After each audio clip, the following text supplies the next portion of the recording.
মোটামুটি স্বরাষ্ট্র উপদেষ্টার জন্য চুরি টুরি বানানো শেষ। ইভেন তার পদত্যাগ নিয়েও কথা উঠেছে যে তিনি বাংলাদেশের আইন শৃঙ্খলা কতটুকু ব্যালেন্স করতে পারছেন।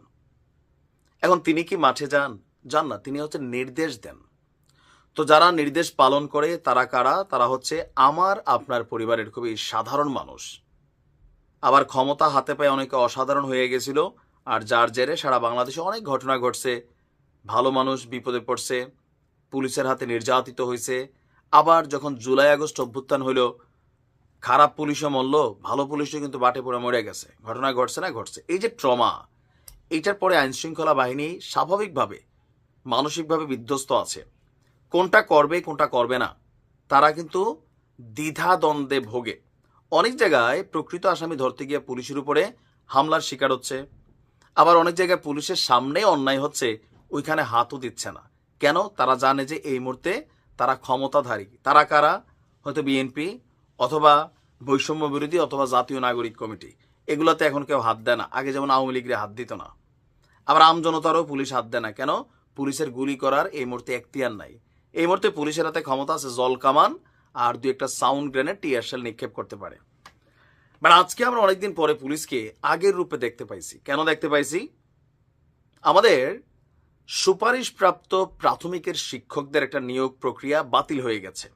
তো স্বাভাবিকভাবে তাদের মনে ক্ষোভ আছে, তাদের ক্যারিয়ার, সারা জীবনের একটা চিন্তা, একটা সরকারি চাকরি, অন্তরে জ্বালা আছে। এটা নিয়ে তারা রাজপথে নামছেন। দাবি হয়তো যৌক্তিক। এখন সরকার বলতেছে এটা একটা রুলের মাধ্যমে এটা বাদ। তো সেইখানে আজকে পুলিশ যেই পরিমাণ মাইটেড দিছে, আবার ম্যাথস শিক্ষার্থীদের উপর গতকালকে থেকে চলমান যে আন্দোলন, সেইখানেও পুলিশের যে ভূমিকা অনেকটা শক্তিশালী ভূমিকা আমরা দেখছি। যে ম্যাথস শিক্ষার্থীদের লং মার্চে পুলিশের লাঠিচার্জ, আহত হয়েছে 11 জন। আজকে শিক্ষকদের উপরেও আমরা এটা দেখছি। এখন ঘটনার প্রেক্ষাপট হচ্ছে কি? আপনি যতগুলো ঘটনা দেখবেন, আইন শৃঙ্খলাকে ব্যালেন্সের দায়িত্ব পুলিশের। বাংলাদেশের জনগণ কি সুযোগ পেলে আপনারা মার্ডার করে ফেলবে, পাবলিক কিলে মাইরা ফেলবে। আইনের তোয়াক্কা আমরা করি না। আমাদের মন চাইলে আমরা পুলিশও পিটাই, মন চাইলে ভালো মানুষও পিটাই, মন চাইলে আসামিরও পিটাই। আমরা মনে করি দেশে আইন টেন বলতে কিছু নাই, আমরাই সব। এই মেন্টালিটিতে থাকা মানুষদেরকে পুলিশকে আসলে এই জল কামান দিয়ে সামলানো সম্ভব? সেনাবাহিনী তো পারে নাই। দেখেন নাই কয়েকদিন আগে 32-এর ঘটনায় সেনাবাহিনীরে মানে কি পরিমাণ এখানে